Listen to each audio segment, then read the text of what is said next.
Assalamualaikum warahmatullahi wabarakatuh. Perkenalkan, nama saya Siti Amalia. Di sini saya akan mempresentasikan mengenai materi time value of money.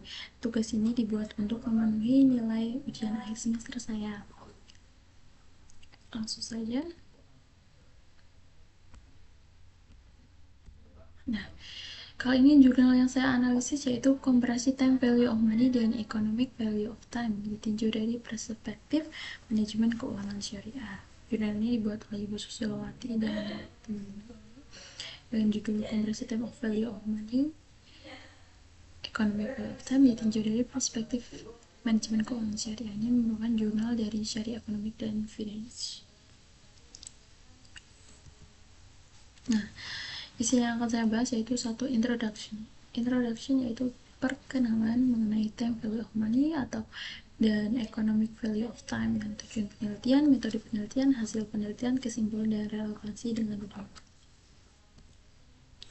Yang pertama, kita perkenalan dulu dengan time value of money.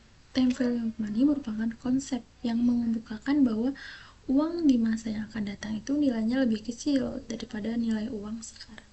Misalkan kita mempunyai nilai uang 1 juta di masa ini, mungkin di masa sekarang itu banyak, tapi di masa depan itu nilai itu akan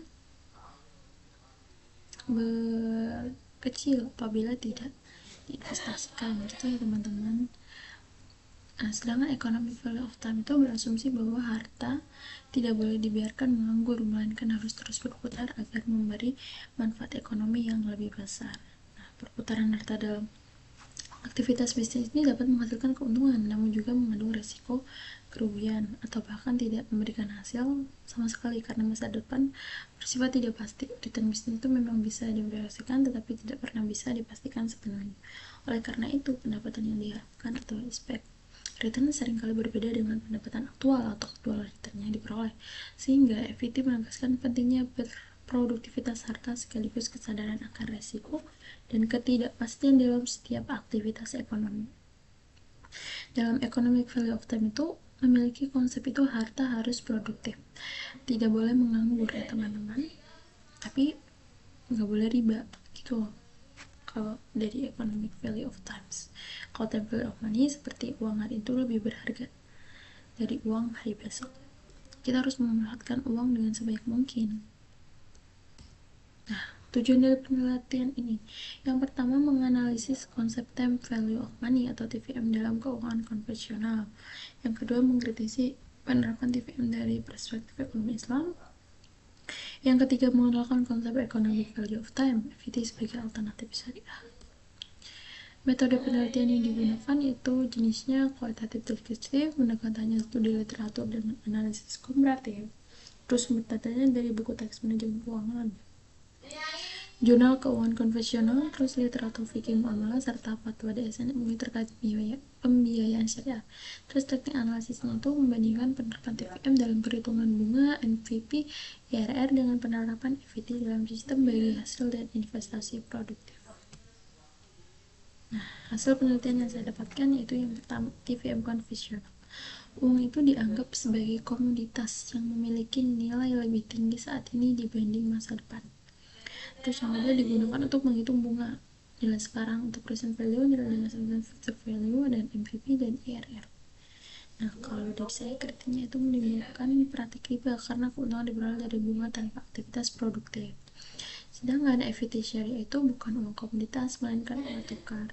Nilai waktu lebih ditekankan sebagai faktor produktivitas, bukan nilai uang itu sendiri.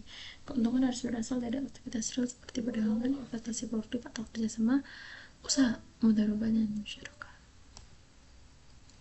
Kesimpulan. Nah, kesimpulan mengenai time value of money dan economic value of time (EVT) menunjukkan bahwa konsep TVM itu memiliki peran yang sangat penting dalam sistem keuangan konvensional, terutama dalam pengambilan keputusan investasi, perhitungan pinjaman, serta analisis kelayakan proyek melalui metode seperti NPV dan IRR.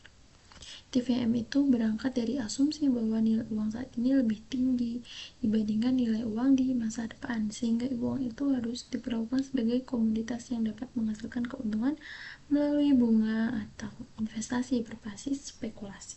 Namun, Apabila ditinjau dari perspektif ekonomi Islam, konsep ini tuh dikritisi karena mengandung unsur riba yang bertentangan dengan prinsip syariah. Islam itu menekankan bahwa uang itu bukan komoditas, melainkan uang itu hanya alat tukar, sehingga keuntungan tidak boleh diperoleh dari bunga, melainkan dari aktivitas produktif yang nyata.